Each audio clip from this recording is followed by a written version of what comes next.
Hi, and welcome to this episode of John's Motorcycle Rescue and Review. Today we are looking at Suzuki's GSX650F. This is the 12th in the Blast from the Past video series where I talk about bikes that I have owned before. The particular GSX650F that I owned was the blue and white color scheme, very similar to the bikes shown in the pictures here. In this used motorcycle review, we will be talking about some of the history of the GSX650F. I will also give the specs on the GSX650F, and I'll talk about what it was actually like to ride and give my riding impressions of the bike, and then I'll give my conclusions at the end of the video.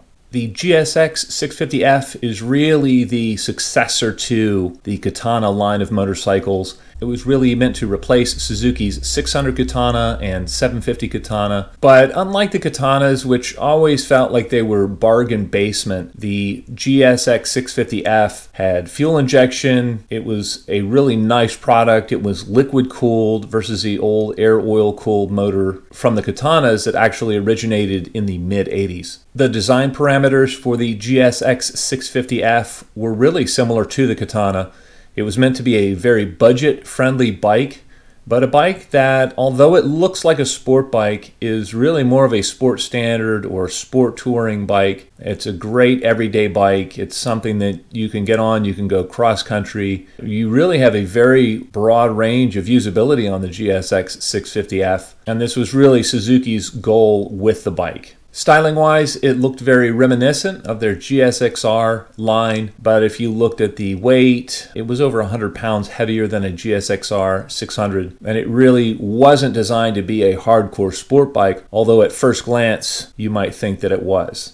GSX650 specs. The GSX650F has a 656cc fuel-injected 16-valve inline 4-cylinder. It makes right around 85 horsepower and 47 foot-pounds of torque. It has a 6-speed transmission and chain drive. It has a 4.9-gallon fuel tank. The wet weight is right around 532 pounds. It has a hydraulic clutch. The levers for the clutch and the brake are adjustable. In the braking department, up front, it has dual disc brakes and 4-piston calipers. Out back, it has a single piston caliper acting on a single rotor. Instrumentation-wise, it has a big analog tachometer. It has a gear indicator, a fuel gauge, and a digital speedometer, among some other warning lights as well. Suspension-wise, the GSX650F has a conventional fork, and it has spring preload only adjustment on the front fork. It also has a rear monoshock suspension, and the rear suspension is actually preload and rebound damping adjustable.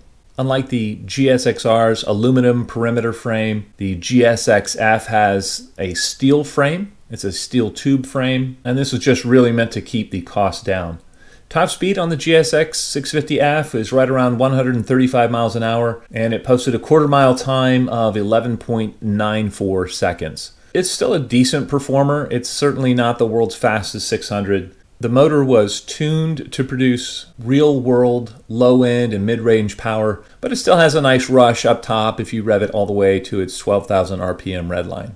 It's also worth noting that the handlebars on the GSX650F are conventional handlebars instead of clip-ons. And this really, as far as the seating position goes, it gives a very nice, very comfortable seating position. It's upright. And in the flavor of it, although it looks like a sport bike, the GSX650F is really more of a do-it-all UJM standard style motorcycle that just happens to have very good wind protection and decent sporting looks as well. So what was the GSX650F like to ride? Well, if you're expecting a sport bike, it's a little bit disappointing. It sounds like a sport bike, it looks like a sport bike, but when you get on it, it's more of a standard style machine. It's not tuned for absolute all-out performance, and so when you get on it, it's actually a very easy to ride bike. It's comfortable, it does highway work very well. It handles decently as long as the roads are fairly smooth. The front end on the bike gets a little bit choppy if you encounter rough roads. I worked at a motorcycle dealership for many years, and when we would sell the GSX650Fs, usually it was to somebody who really would rather have had a GSX-R 600, but the GSX650F was more in their price range, and so that's what they ended up buying. And I think that does a little bit of disservice to the GSX650F in that it's such a good all-around bike. It's such a good middleweight sport touring bike. And I think because it's as cheap as it is, the people who are into the sport touring don't really give it any notice at all. And I think because it is painted similarly to a GSX-R and it has kind of that styling, I think its looks and its personality are somewhat conflicting there. The front brakes were decent. You could easily improve them by putting a little bit more aggressive brake pads on them. The pull from the motor was very smooth, very nice. It was never overwhelming, but it was always adequate. When you got on the gas, it was tuned for the mid-range and the low end, and so it pulled away from corners very nicely. You didn't have to rev it to the moon to get real-world power, and it did have a decent top-end rush. It felt sporty. If you put an exhaust on the GSX650F, it sounded like a GSX-R.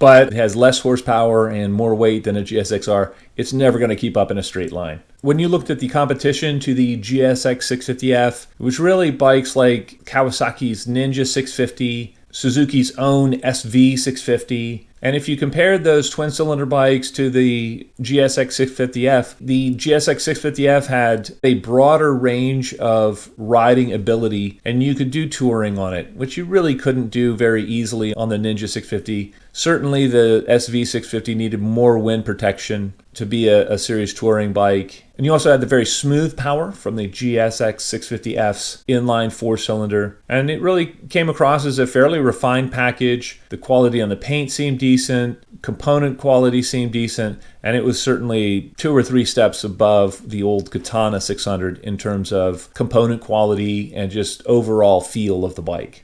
In conclusion, I think Suzuki's GSX650F is really a tremendously good value in a used bike. It has such a broad range of riding capability. It does everything well from touring to commuting to light-duty sport riding if you want to do that.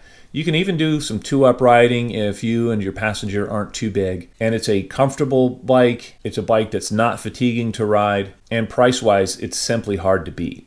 Well, I'd love to know what you guys think. If any of you have owned a GSX650F and want to comment, please feel free to do so in the comment section below. As always, I hope you found this video entertaining and informative, and until next time, enjoy the ride.